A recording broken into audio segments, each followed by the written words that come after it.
Oi, gente, o meu nome é Lucas Bonder, eu sou estudante de pedagogia e professor de inglês numa escola socio-interacionista por aprendizagem de projetos, e eu convidei vocês aqui para a gente poder participar dessa entrevista, que é uma conversa e um podcast ao mesmo tempo, sobre educação, inclusão na educação. Com base nas nossas vivências dentro de uma escola por aprendizagem de projetos e socio-interacionista, eu queria saber um pouco de vocês sobre as suas vivências e sobre a sua experiência e sobre a sua base teórica em relação a isso. Tudo que a gente vai estar respondendo aqui vai ser baseado nessa vivência e é isso. Oi, aqui é a Amanda, eu sou professora de inglês na mesma escola que o Lucas trabalha. Eu trabalho com uma turma de terceiro ano e durante esse tempo que eu tô aqui nessa escola, já faz uns 2, 3 anos, a gente pôde observar vários casos diferentes que chegam pra gente e é sempre único, como todos os casos que a gente vê com cada criança. E a gente tá aqui pra explorar um pouco isso. Oi, eu sou Stephanie, trabalho na mesma escola que o Lucas, socio-interacionista. Me formei na UERJ em pedagogia, sou especializada em psicanálise com crianças e adolescentes e estou vivendo essa experiência de muita diversidade e inclusão aqui na escola que a gente trabalha. Oi, eu sou a Estela, trabalho na mesma escola que o Lucas também. No caso, minha formação é em psicologia, eu tenho experiência com mediação e como acompanhante terapêutica e já acompanhei alguns casos de inclusão bem desafiadores e vivendo agora isso na escola como auxiliar, posso observar diversas questões no âmbito da inclusão. Então, gente, a partir dessa experiência que vocês têm aqui nessa escola, eu queria saber um pouco de quais são os desafios que vocês encontram, principalmente em relação ao processo de inclusão dos estudantes com deficiência e transtornos de desenvolvimento nas escolas, principalmente aqui na escola. Eu acho que o principal desafio é a desinformação, tanto dos pais quanto de profissionais que deveriam estar capacitados para lidar com essas situações. Em relação aos pais, eu digo que algumas vezes há uma resistência para, de fato, entender que há um diagnóstico, há necessidade de um tratamento. E da postura dos profissionais, eu acho que às vezes falta uma especialização, um olhar mais atento para crianças que precisam, sim, de uma adaptação, de uma maneira diferente de lidar com as situações. Eu acho que muitas vezes a gente não consegue ver isso na prática. Stephanie, você acredita que de alguma forma estar numa escola socio-interacionista ajuda com isso? E se nessa escola que a gente está, você acha que as formações continuadas te dão algum suporte para estar em sala de aula, trabalhando e ajudando no processo dessa inclusão? Eu acho que só em uma escola socio-interacionista que a gente consegue, de fato, viver a inclusão de verdade, porque é a necessidade de acreditar nas relações. Eu acho que é a relação que fortalece o processo de inclusão ser, de fato, eficiente. A formação continuada é fundamental, porque, como eu disse anteriormente, eu acredito que somente a pedagogia, somente a psicologia não é capaz de abranger a complexidade da subjetividade humana. Então eu acho que a gente precisa estudar de maneira individual, sempre estar atento às novas... frequentemente aparecem novos transtornos, novas demandas, novas dificuldades. A gente precisa estar sempre atento ao que está acontecendo agora. Estela, eu queria saber um pouco de você, enquanto psicóloga na área da educação e dentro de uma escola socio-interacionista, como que estar numa escola onde a gente atua com a base teórica de Piaget, de Vygotsky, como que isso te atravessa na sua prática enquanto psicóloga dentro de uma sala de aula? Então, Lucas, a questão de estar numa escola com uma base teórica de psi, não de pedagogia, né? Por incrível que pareça, não é tão diferente, né? A gente tem esses autores também na psi, mas o que eu venho me questionando muito atuando, sendo da saúde dentro de um local que é de educação, o quanto é um lugar que carece de saúde, que carece de profissionais da saúde para ajudar nessa questão toda da inclusão. E aí, em consonância com o que a Stephanie disse, isso tem muito a ver com capacitação, com a questão de realmente ter profissionais capacitados para lidar com essas questões, de forma que também não sobrecarregue as pessoas da educação, né, que são os professores, os auxiliares e qualquer outro profissional que esteja no âmbito da educação, está sentindo a sobrecarga de estar lidando com a inclusão sem um preparo, sem orientação adequada. Então, a minha visão atualmente é principalmente sobre isso, sobre como a inclusão, e não só a inclusão, mas como a educação precisa ser vista como um ambiente que não precisa só do pedagógico e que precisa precisa ser enxergado que o pedagógico ele também trabalha com a saúde de quem está naquele ambiente. Afinal de contas, a gente lida com vínculos e com afetos no processo educacional e isso também toca na questão dos vínculos que são necessários para se fazer a inclusão e se fazer a educação.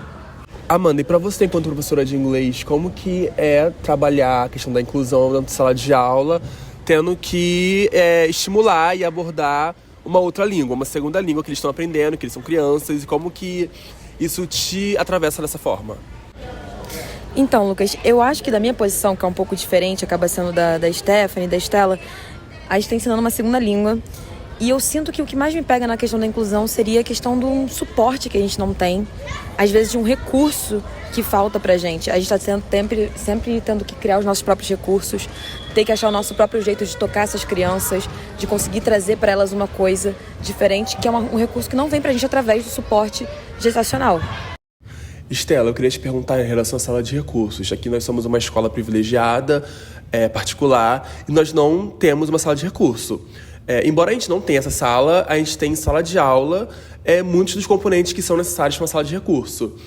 Eu queria te perguntar sobre a sua visão em relação ao uso da sala de recurso, a falta da sala de recurso numa escola particular como a nossa.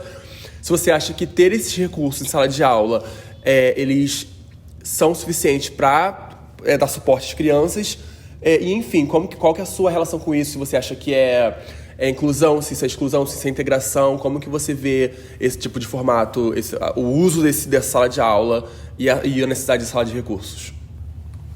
Então, Lucas, eu diria que em relação a isso, não há uma escola que esteja certa ou errada, né? Hoje em dia, todas as escolas estão fazendo o possível para dar conta da inclusão.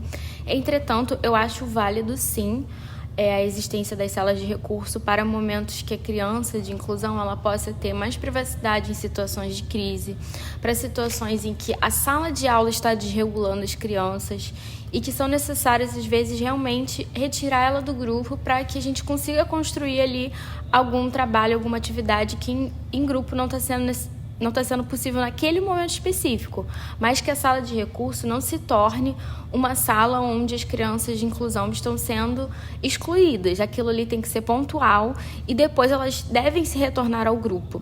E o que eu consigo enxergar no momento atual, trabalhando nessa escola particular, é que mesmo sem a sala, o que a gente consegue aqui é promover essa inclusão através de alguns recursos que tem na sala.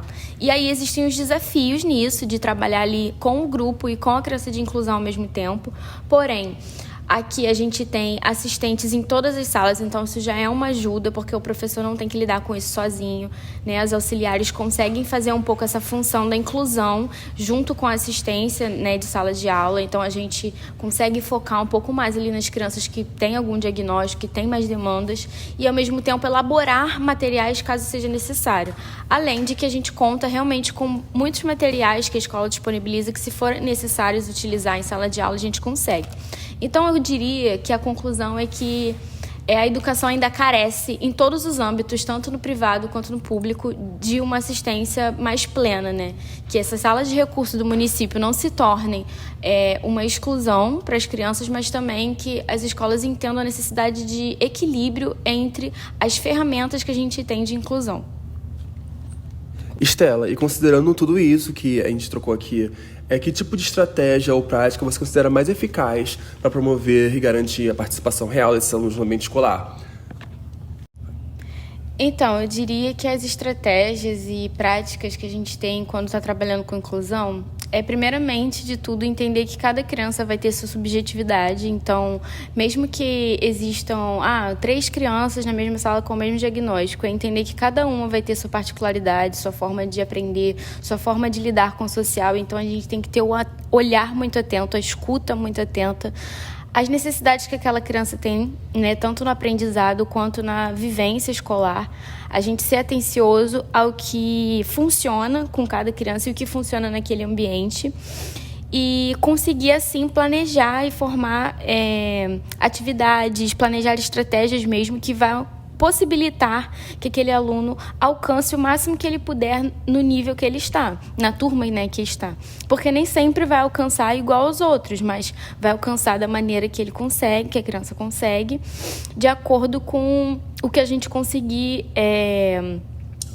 desenvolver, exatamente, para que aquilo seja mais acessível mesmo para essa criança. Às vezes trazendo um conteúdo mais para o concreto, né, tirando tanto do abstrato, trazendo para o concreto, possibilitando que essa criança tenha momentos para se regular, possibilitando que o social dela seja mediado por alguém, caso isso gere crises, caso isso gere problemas na vivência dessa criança. Então, basicamente, a gente tem que tornar a vida dessa criança melhor e mais feliz na escola, porque a gente sabe que a inclusão ainda passa por muitas dificuldades e muito sofrimento no ambiente escolar.